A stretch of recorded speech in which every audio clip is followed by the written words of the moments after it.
Well, good morning, air gunners. As usual, this is my new collection. It's a Diana RWS 48 in 22. So like any rifle I've owned and will own, I'm always curious on disassembly, modifications, replacements. I looked on YouTube last night and this morning and found very little on disassembly of this rifle. So I figured I'll start off with the basics, and this will be a part one of disassembly. I'm just going to remove the stock, check everything out. This is used, so I don't know how many pellets have been through it.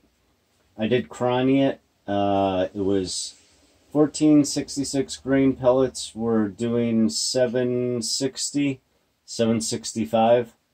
So I'm not sure if that's all that low. I know it could be a little higher. I've seen higher advertised rates from a couple YouTube videos on cranny testing. But no disassembly. So that's what I'm going to do today. It'll be short, simple, sweet. Alright.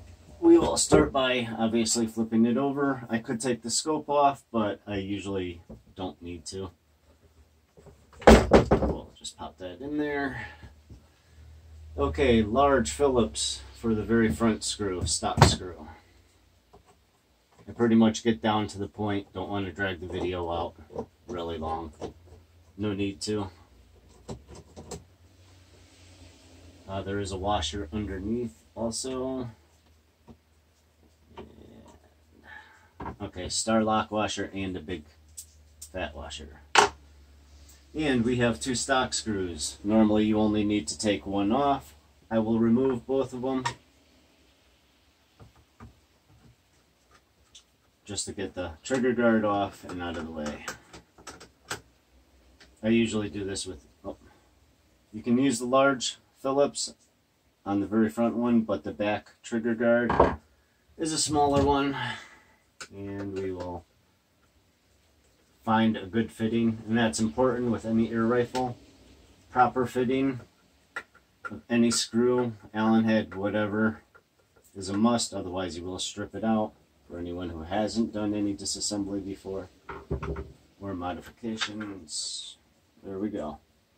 Wood screw in the back, machine screw in the front, so you can leave the back one in. Like I said, I'm taking it off. Okay, no washers or permanent pieces of steel. Sometimes they have plastic, steel plates inside. None on this. I'm also looking into, I love the 48, but I would love a 52 stock. I just like the cheek rise on the 52. But gently put this over here out of the way so it doesn't get banged up. Now we'll go in for a little closer view. I can just show everyone. Disassembly of the stock is very simple, easy. And if anybody takes one apart, I just want to show you. Looks like a rubber washer with a steel there. Okay, you have, okay, return spring for the bear trap. This looks, oops, sorry. Fairly simple. I'll take a peek just on the other side. This also helps if anybody takes it out and doesn't record when they remove any of the parts, that they can refer to this video and see how everything was. Okay, that's just for the arm. The trigger itself looks like, just trying to get a good overall view. Let's see if this,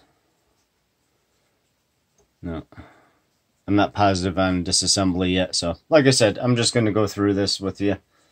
Short, simple video. Most people can figure this out blindfolded, but I'm going to make a couple part series. I don't have a piston seal. I don't have a tune kit yet. I don't have a breech seal. I'm not going to rip it all apart, and I want to actually use this gun. So, like I said, I'm going to start here, but at least for the next video, I will know where I'm at. We'll flip it around, take a look at the other side.